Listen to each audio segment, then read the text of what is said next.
Hey guys, this is Daniel back from Bar Shield with episode 120 of Bar Tip Tuesday. Today is part 2 of the series of how to take care of your barbell. Today we're going to focus on the interior, okay?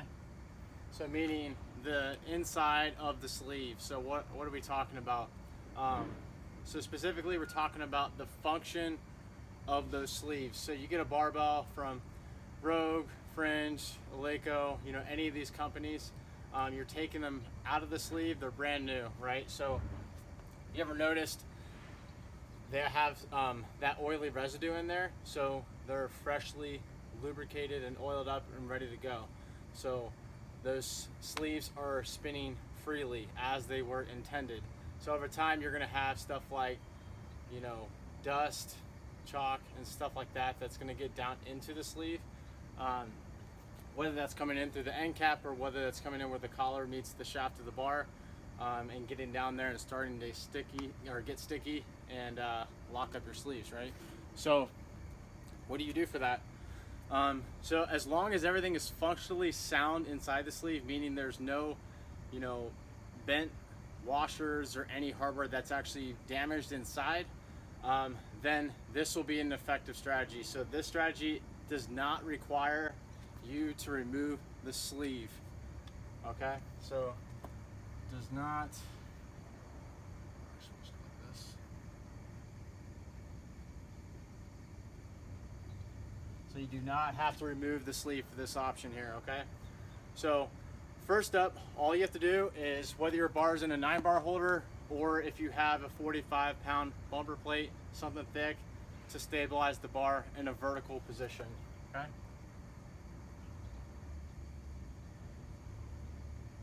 So assemble vertically. So the best part about this too is you can do multiple bars at a time. Like here at CLC, here in Wilmington, Ohio, we have 27 bars, so we have 3 9-bar racks. So I literally go down the line of every single bar, okay? So that leads me into the next one. So they're already assembled vertically. Then I pop the tap, the flip top on our Bar Shield lubricant, okay? So all I do is I have my left hand on the shaft of the bar, and then I'll rotate the shaft of the bar as I drop a few drops of our Bar Shield lubricant down into the sleeve.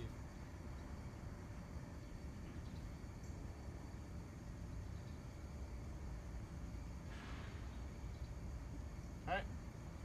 So a few drops of the Bar Shield lubricant down into the sleeve, okay?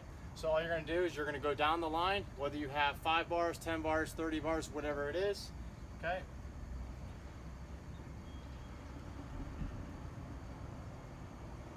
You wanna wait at least 10 minutes. So if you're going down a big fleet of bars, that's already gonna take care of itself, okay? So 10 to 15 minutes is usually gonna do the trick, okay? Wait 10 to 15 minutes, and then you're going to go back to bar number 1, and then you're going to repeat the process. So you're going to flip it over, and then you're going to drop a few drops of Bar Shield lubricant down into the sleeve again. So you want to repeat on side 2, okay?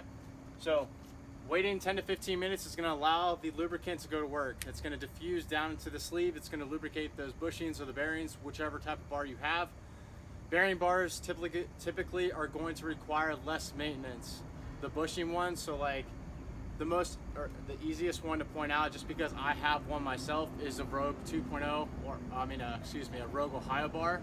So aka a multi-purpose bar, what you're gonna see in most functional fitness or CrossFit gyms. Those are gonna start to lock up, okay?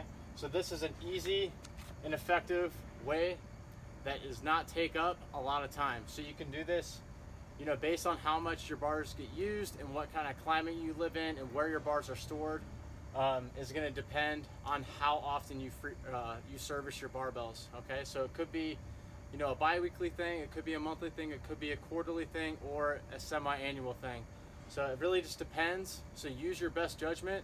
I like to go in and I just do a quick test. I'll take a bar out of the rack. I'll see if I feel any sticky parts. So you want a good spinning barbell because it's going to help reduce the risk for injury. So if you're doing it's especially relevant with the Olympic lifts, right? So if you're doing a clean, you need a bar that's going to rotate around, so when you get into that catch position, if you're using a bar that does not spin well or not at all, you have to overcompensate, you have to pull a lot more, and you're almost forcing the bar to rotate, okay? So that could end up with your elbows crashing down into your thigh, a broken wrist, something like that. So that, plus it's just gonna provide you with a better lifting experience. We all want PRs, right? So as that weight gets up, the margin of error just goes like this, right? So having an optimal spinning bar is gonna be even more imperative at that point. So that's just an easy way to maintain the interior of your barbell.